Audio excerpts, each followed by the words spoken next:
ঠাকুর, মা, স্বামীজির শ্রীচরণে ভক্তিপূর্ণ প্রণাম জানিয়ে আজকের নিবেদন আত্মত্রাণে ধর্মাত্মা ও ভক্ত স্বামী জ্ঞানলোকানন্দজি মহারাজ।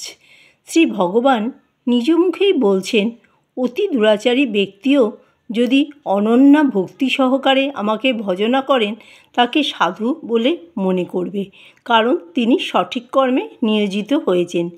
তিনি শীঘ্রই ধর্মাত্মায় পরিণত হয়ে চিরন্তন শান্তি লাভ করেন। হে কুন্তেয়, তুমি জেনে রাখো যে আমার ভক্ত কখনো বিনষ্ট হন না। এরূপ শ্রেয় কর্মের অনুষ্ঠানকারীর জীবনই ধন্য হয়, তার জীবনই সফল জীবন। তাহলে এ স্থলে দেখা গেল আত্মত্রাণের জন্য আমাদের সত্যিকারের ঈশ্বরভক্ত হওয়া প্রয়োজন। ঈশ্বরভক্ত হলে আত্মত্রাণ সুনিশ্চিত করা যায় এবং জীবনও ধন্য হয়, আর তা না হলে জীবন ব্যর্থ হয়ে যায় বা আত্মনাশ হয়। উদাহরণ হিসাবে আমরা ভক্ত প্রহ্লাদ ও হিরণ্যকশিপুর কাহিনী স্মরণ করতে পারি। প্রহ্লাদ শত সহস্র প্রতিকূলতা সত্ত্বেও ভগবানকে ত্যাগ করেননি, তাই তিনি রক্ষা পেলেন। আর হিরণ্যকশিপু প্রবল পরাক্রান্ত রাজা হয়েও প্রচুর সহায় সম্বল, পাত্র, মিত্র, সৈন্য, সামন্ত, অস্ত্র শস্ত্র, দাস দাসী থাকলেও ধ্বংস হয়ে গেলেন। বস্তুত হিরণ্যকশিপুর জীবনাচরণ ও নিত্যকর্ম ছিল আত্মঘাতী। তার দম্ভ, দর্প, ক্রোধ, অহংকার এসব কিছুই তাকে বিনাশের গর্ভে নিক্ষেপ করেছে।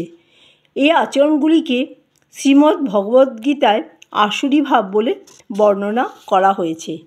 আমাদের জীবনে অন্য কোনো গুণ না থাকলেও যদি শুধু প্রকৃত ভক্ত বা শুদ্ধ ভক্ত হতে পারি, তাহলেই আমরা আত্মত্রাণ নিশ্চিত করতে পারি। কয়েকটি পৌরাণিক কাহিনীর উল্লেখ করা যেতে পারে।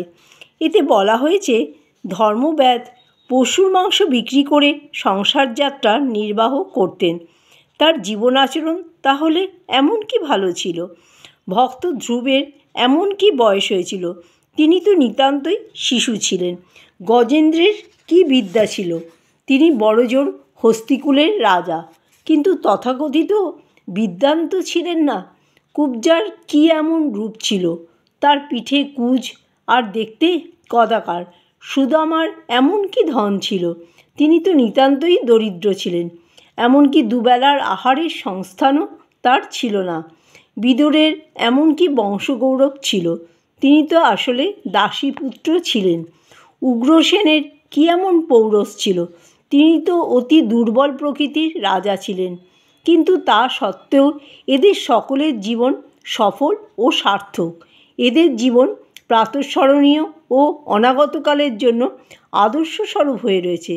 তাহলে কোন গুণে এরা সকলে এত গৌরবের অধিকারী হলেন? না, এরা সকলেই আদর্শ ভক্ত ছিলেন। কেবল ভক্তিবলকে সম্বল করে এরা সকলে পরিত্রাণ লাভ করেছিলেন। প্রকৃত ভক্তের মূল্যবোধকে অবলম্বন করে তারা তাদের আত্মত্রাণকে নিশ্চিত করেছিলেন। জীবন ধন্য হয়ে গিয়েছিল, কারণ ভগবান যত না গুণপ্রিয়, তার চাইতেও তিনি বেশি ভক্তিপ্রিয়।